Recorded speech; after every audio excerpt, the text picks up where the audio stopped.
दोस्तों नमस्कार। मैं विनोद शर्मा पॉलिटिकल चौपाल से आपके साथ एक विशेष सीरीज चर्चा नोएडा शहर की। आज की चर्चा में शामिल है नोएडा शहर की ट्रैफिक सिस्टम पर कुछ खास बातें। नोएडा शहर को बसे हुए 44 साल हो गए और हमारे सामने आज भी कई ऐसी समस्या ट्रैफिक को लेकर हैं जिन पर हम रोज सोचते हैं, लेकिन उन पर अधिकारी अमल कब करेंगे ये महत्वपूर्ण है। जब हम लोग दिल्ली से डीएनडी के रास्ते नोएडा में प्रवेश करते हैं तो सबसे पहले आप देखेंगे कि रजनीगंधा चौराहे से पहले यानी अंडरपास से पहले एक फुट ओवरब्रिज बना हुआ है। उस फुट ओवरब्रिज का लोग कितना इस्तेमाल करते हैं आप समझ सकते हैं। यह टेक्निकल फॉल्ट है क्योंकि उसके बीच में जो सड़क है वहां पर कोई बीच में ऐसा सेंट्रल बर्ज रेलिंग नहीं लगी है जिससे लोग सड़क पार नहीं कर सकते हैं। अगर आपने फुट ओवरब्रिज बनाया है तो उसके बीच में सेंट्रल बर्ज इतनी ऊंची हो जिससे पार करने की स्थिति ना हो पैदल। और वहां पर सेक्टर 17 और 18 की झुग्गियां हैं, इसलिए वहां ऐसी स्थिति होती है जिससे शुरू में ही पता लगता है कि प्लानिंग में क्या गड़बड़ी है। यह मैं आरोप नहीं लगा रहा हूं किसी पर मैं ये बता रहा हूं कि नोएडा शहर में नागरिकों के हितों के लिए क्या होना चाहिए ये महत्वपूर्ण है। जब हम अंडरपास पार करते हैं तो टी सीरीज चौराहा पार करने के बाद सेक्टर 4 और सेक्टर 19 के बीच में इंडस्ट्रियल एरिया है। बस स्टैंड सेक्टर 19 की तरफ है और सेक्टर 4 में भी एक बस स्टैंड बना हुआ है। यदि कोई आदमी 12-22 से आया और सेक्टर 19 में बस में उतरा और उसको सेक्टर 4 जाना है तो वो या तो टी सीरीज चौराहे पे आएगा पहले, उसके बाद घूम के वापस एचडीएफसी के पास जाएगा। और अगर वो दिल्ली से आया है और उसको सेक्टर 19 की तरफ जाना है तो वो जब सेक्टर 4 में उतरेगा तो वापस टी सीरीज चौराहे की तरफ आएगा और फिर 19 की तरफ जाएगा। तो इससे निपटने के लिए बेस्ट ये था कि जहां एचडीएफसी बैंक है और सेक्टर 19 की तरफ बस स्टैंड है, क्योंकि दोनों के बस स्टैंड आमने सामने हैं, वहीं पर एक फुट ओवर ब्रिज होना चाहिए था। होता क्या है, अमूमन उसके ना होने की वजह से बहुत सारे लोग ऐसे हैं जो बस स्टॉप से 19 की तरफ से चल के उस ऊंची रेलिंग पर चढ़ते हैं और उससे निकल के फिर अपनी जान जोखिम में डालते हुए सेक्टर 4 पहुंचते हैं। ये एक ऐसी समस्या है जिसको रोज अधिकारी भी देखते हैं और रोज लोग भी भुगतते हैं, जबकि वहां पर एक फुट ओवरब्रिज होना चाहिए। इसके साथ जब हम आगे चलेंगे तो टेलीफोन एक्सचेंज के बाद सेक्टर 20 थाने का कट है, उसके बाद सेक्टर 10 का एक कट है जो टी पॉइंट है, और उसके बाद सेक्टर 12-22 का कट है स्टेडियम वाला। तो उससे पहुंचने से पहले जब सेक्टर 21 और सेक्टर 10 के सामने पहुंचते हैं तो वहां भी एक फुट ओवर ब्रिज की जरूरत है। क्यों कि सेक्टर 21 में एक बस स्टैंड है और उधर सेक्टर 10 की तरफ बस स्टैंड है। सोचो, इतना ऊंचा बीच में रेलिंग लगी हुई है, लोग कैसे पहुंचते होंगे एक दूसरे की तरफ बस पकड़ने के लिए। तो पैदल चलने वालों के लिए अगर एक फुट ओवर ब्रिज वहां बन जाए तो वो भी अच्छा है।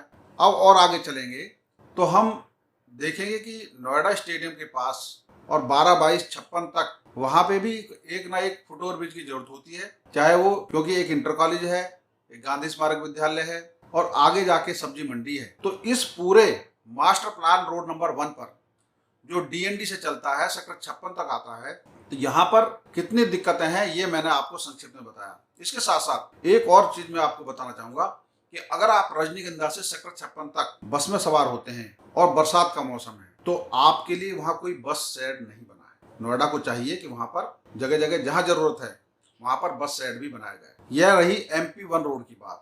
अब हम MP2 रोड पर चलते हैं। MP2 रोड पर अभी 2 दिन पहले कोनरवा ने डीसीपी ट्रैफिक पुलिस के साथ चर्चा की और ये सुझाव दिया कि महाराजा अग्रसेन मार्ग पर चढ़ने के लिए एलिवेटेड रोड पर वहां पर एक बैरियर लगा दिया जाए जिससे भारी वाहन वहां ना चढ़े। और उन्हें सुझाव दिया कि एलिवेटेड रोड पर भारी वाहनों की रोक लगाई जाए और हल्के वाहन वहां चलते रहना चाहिए। सुझाव ठीक है, क्योंकि उससे क्या होता है कि जब भारी वाहन वहां से चढ़ते हैं तो वहां पे काफी अफरा तफरी की स्थिति रहती है। इसी तरह की स्थिति सेक्टर 59 में यूफ्लेक्स के पास जब वहां उतरते हैं तो वहां यू टर्न लेते हैं और रॉन्ग साइड गाड़ियां वहां चढ़ती हैं। ये उतरती है, रॉन्ग साइड चलती है और दूसरी एक आती है, तो उससे भी जाम की स्थिति रहती है। तीसरी चर्चा उस मीटिंग में कोनरवा की में हुई कि सेक्टर 59 मेट्रो स्टेशन के नीचे एक कट है जिसको बंद किया जाना चाहिए और जो लोग सड़क पार करते हैं वो मेट्रो रेल के फुट ओवर ब्रिज का इस्तेमाल कर सकते हैं, उसकी व्यवस्था हो और लोगों को समझाया जाए। इस तरह बीच बीच में जहां जहां भी मेट्रो के स्टेशन है वहां पे बीच में जो कट हैं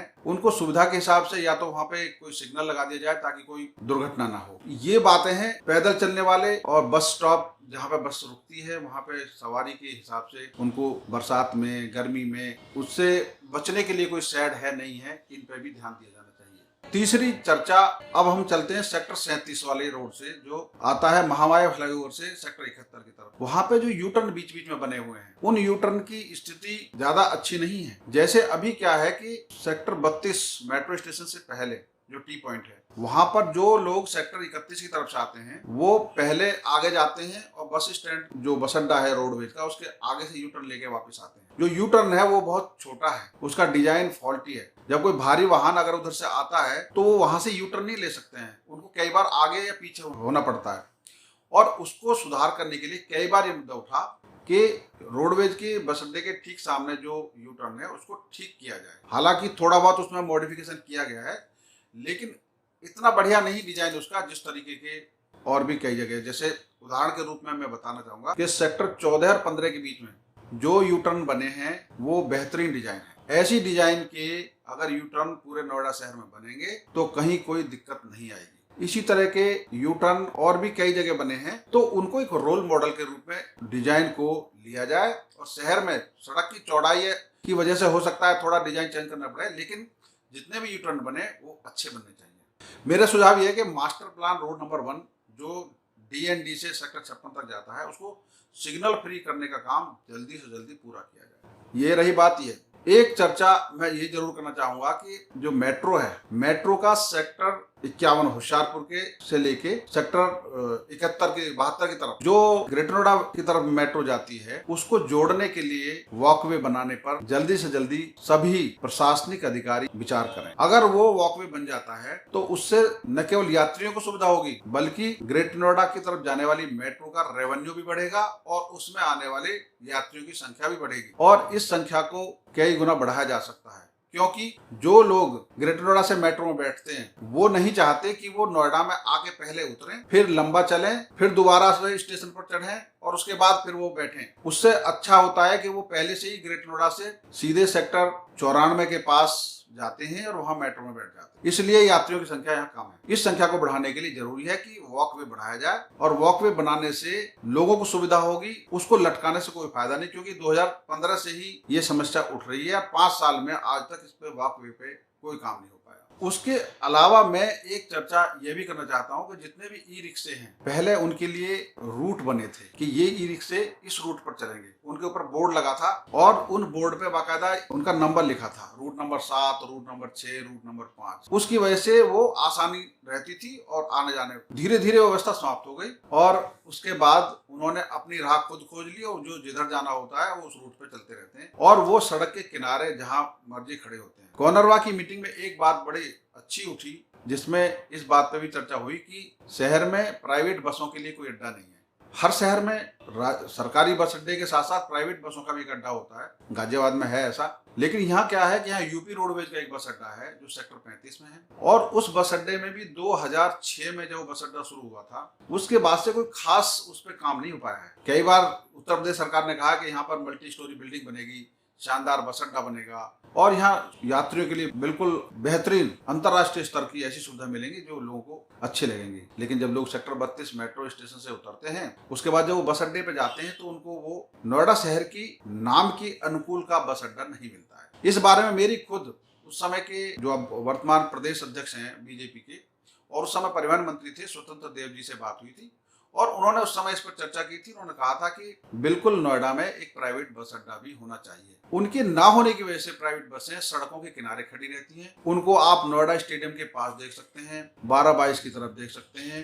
वहीं पर वो जो ड्राइवर कंडक्टर उन बसों में रहते हैं, रात को भी वहीं रुकते हैं और सुबह नहाना धोना उनका बसों के आसपास ही रहता है और वो एक सभ्य शहर के लिए एक अच्छी बात नहीं है। अब हम चलते हैं जहां जाम लगते हैं, जहां पे सड़कें रुकी पड़ी हैं। आप देखिए सेक्टर 71 से आगे चल के जब 120-121 चौराहे पे वहां पहुंचते हैं जहां पे अब फ्लाईओवर बनाने की बात चल रही है, तो वो FNG का निर्माण कार्य कितने दिन से रुका हुआ है। अगर वो FNG का निर्माण कार्य छिजारसी के पास से होते हुए और सीधे फेज 2 के पास से होकर और अगर वो सेक्टर 145 के आसपास नोएडा ग्रेटर नोएडा एक्सप्रेसवे में मिलेगा तो उससे कितने वाहनों का जो लंबा चक्कर है वो बच जाएगा और शहर के जो भारी वाहन है वो बाहर से बाहर ही वहां से चले जाएंगे। उस सड़क पर काम पिछले 5-6 साल से रुका हुआ है, बल्कि 2015 में अखिलेश यादव जी ने इसको राजमार्ग घोषित करने के लिए एक चिट्ठी केंद्रीय सड़क परिवहन मंत्रालय को लिखी थी और उस चिट्ठी के बाद मंत्रालय से एक चिट्ठी आई थी कि हाँ हम इस पर काम करेंगे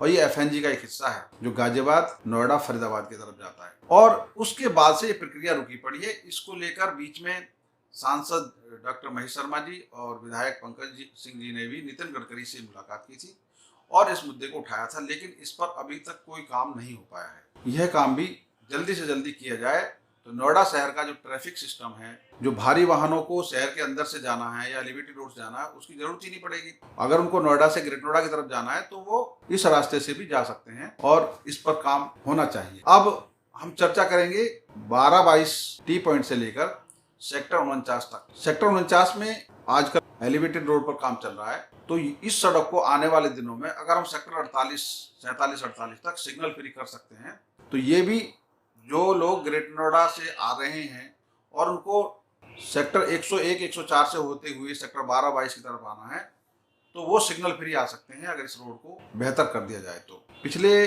3-4 साल में ऐसा नहीं है कि नोएडा शहर में कोई काम नहीं हुए हैं, अच्छे काम हुए हैं। ट्रैफिक सिस्टम को सुधारने के लिए काफी प्रयास किए गए हैं और उससे जाम भी कम हुआ है। लेकिन इसके बावजूद एक शहर के नागरिक होने के नाते हमारा ये सुझाव है कि इस पर एक मोटे तौर पर, जो अभी कॉर्नरवा की मीटिंग में भी कहा गया कि ट्रैफिक समस्याओं का सुधार करने के लिए एक स्थायी नागरिकों के साथ मिलकर एक समिति बनाई जाए जो सुझाव दे और सुझाव पर काम करे। एक और महत्वपूर्ण मुद्दा है जिस पर शायद ट्रैफिक कमेटी ने भी, जो कॉर्नरवा की मीटिंग में भी चर्चा नहीं हुई, वो मुद्दा है डीटीसी की बस सेवा का। आपको हैरानी होगी कि 1985-86 के आसपास नोएडा शहर सिर्फ डीटीसी की बसों पर ही निर्भर करता था और ये सन 81-82 में सेक्टर 16 में डीटीसी का डिपो बना था। 100% नोएडा में डीटीसी की बसें चलती थी और कोई कह नहीं सकता था कि नोएडा कोई दिल्ली का हिस्सा नहीं है, क्योंकि इसकी एक खास बात थी कि इंटर स्टेट बस का जो भी शहर थे उनमें गुड़गांव शामिल था, फरीदाबाद शामिल था, गाजियाबाद शहर था। लेकिन नोएडा शहर में जो बसें दिल्ली में रूट नंबर चलती थी वही बसें नोएडा में भी रूट नंबर चलती थी और जो किराया दिल्ली में यात्रियों से लिया जाता था वही किराया नोएडा वालों से भी लिया जाता था, उनसे कोई अतिरिक्त नहीं लिया जाता था। 2006 में जब 5 या 6 में मुलायम सिंह की सरकार थी तो उन्होंने इस सिटी बस को इंटर स्टेट बस सिस्टम में बदल दिया। उसका नुकसान ये हुआ कि किराया बढ़ गया और रोडवेज की जो बसें चलानी थी वो उतनी कारगर तरीके से नहीं चल पाई। आज भी नोएडा की जो सिटी बस है एनएमआरसी की, उन बसों में सवारियां उतनी नहीं हो पा रही हैं, वो घाटे में चल रही है। और डीटीसी के जो बसें चलती थी उनमें लोगों को सुविधा भी होती थी, उनमें स्टूडेंटों का पास भी लागू होता था और जो दिल्ली यूनिवर्सिटी के पास भी यहाँ पे लागू थे। तो मेरा सुझाव ये है कि जो डीटीसी की बसें नोएडा में दिल्ली के बीच में चल रही हैं, उनके जो लास्ट पॉइंट हैं वो नए सिरे से तय होने चाहिए। एक उदाहरण मैं देता हूं कि जैसे कुछ क्षेत्र अभी भी अधूरे पड़े हैं। जैसे एक बस जो दिल्ली से आती है वो गिझौड़ के पास जाके रुकती है सेक्टर 53 में, उसका पॉइंट पहले सेक्टर 23 के पास था और 23 और 33 का ये बस सेक्टर 33 तक थी। लेकिन मेरा सुझाव ये था कि 23 की बजाय अगर इन बसों का लास्ट पॉइंट सेक्टर 67 रख दिया जाए तो सेक्टर 67 में जो औद्योगिक क्षेत्र में लोग हैं उनको वहां से डीटीसी की बस सेवा मिलेगी और कनेक्टिविटी बढ़ेगी। अब जब हमारा राष्ट्रीय राजमार्ग तैयार हो गया है तो कुछ डीटीसी की बसें ऐसी हों जो दिल्ली से आए और इधर से होते हुए NH-24 वाले रोड से होते हुए नोएडा में एंट्री करें, क्योंकि अभी तक सारी डीटीसी की बसें या तो डीएनडी से आती हैं या फिर वो आती हैं अक्षरधाम की तरफ से। अभी तक कोई डीटीसी की बस सेक्टर 62 की तरफ से नहीं आती है। अगर वो दिल्ली से चले, शकरपुर की तरफ से चले, आनंद विहार की तरफ से चले और वो यहाँ से गाजीपुर होते हुए और यहाँ सेक्टर खोड़ा के पास से होते हुए नोएडा में एंट्री करें तो इधर के लोगों को भी कनेक्ट किया जा सकता है। ये ऐसे मुद्दे हैं जो अमूमन मीटिंगों में नहीं उठते हैं, क्योंकि हम नोएडा शहर के बारे में काफी दिनों से अध्ययन किया है तो इस पर भी मैंने जरूर ये रोशनी डाली है। जो कॉर्नरवा की मीटिंग हुई है उसमें कुछ अच्छे पॉइंट भी उठाए गए, कुछ जरूरी पॉइंट उठाए गए हैं, उन पॉइंटों पर भी काम किया जाना जरूरी है। जैसे ये कहा गया कि डीएलएफ मॉल के बाहर शुक्रवार से ही गाड़ियों की लाइन लग जाती है, क्यों? इस पर सोच विचार करना चाहिए। जहां जहां जरूरत है फुट ओवरब्रिज की, उस पर पूरी स्टडी करके उसकी रिपोर्ट सार्वजनिक की जाए ताकि लोग अपने सुझाव भी दे सकें। आप सोचो कि सेक्टर 137 से और 135 के बीच में Noida great Noida express way है। अब 168 में जो लोग रहते हैं उनको मेट्रो स्टेशन में जाना है तो वो कैसे जाएं? अगर फुट ओवरब्रिज एक्सप्रेसवे के ऊपर से बन जाता है तो लोगों की सुविधा बढ़ जाएगी। अभी तक जो फुट ओवरब्रिज बनाए गए हैं वो सिर्फ एक्सप्रेसवे की एक लाइन से दूसरी लाइन को कनेक्ट करने के हैं, जबकि ये फुट ओवरब्रिज ऐसे होने चाहिए जो बाहर की सड़क है उसको और जो एक्सप्रेसवे को पार करते हुए दूसरी सड़क है दूसरी तरफ उसको कनेक्ट करके बनानी चाहिए। इसको लेकर काफी दिनों से सेक्टर 168 के नागरिक मांग उठाए हुए हैं और इस मुद्दे पर कई बार अथॉरिटी ने आश्वासन दिया लेकिन उन पर काम नहीं हो पाया है। तो ये आज कुछ मुख्य मुद्दे थे जो ट्रैफिक पुलिस के लिए थे, ट्रैफिक समस्याओं को सुधार करने के लिए थे और इस पर आज गंभीरता से हमने बात की है। आने वाले दिनों में कुछ और गंभीर मुद्दों पर मैं बात करूंगा। देखते रहिए मेरे साथ पॉलिटिकल चौपाल। आप भी अपने सुझाव हमें हमारे मेल पर दे सकते हैं। धन्यवाद।